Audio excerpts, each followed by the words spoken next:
అహో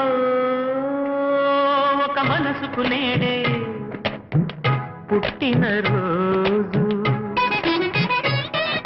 అహో తన పల్లవి పాడే చల్లని రోజు.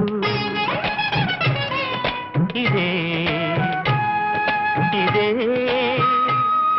కుహు స్వరాల కానుక, మరో వసంత గీతిక జనించు రోజు.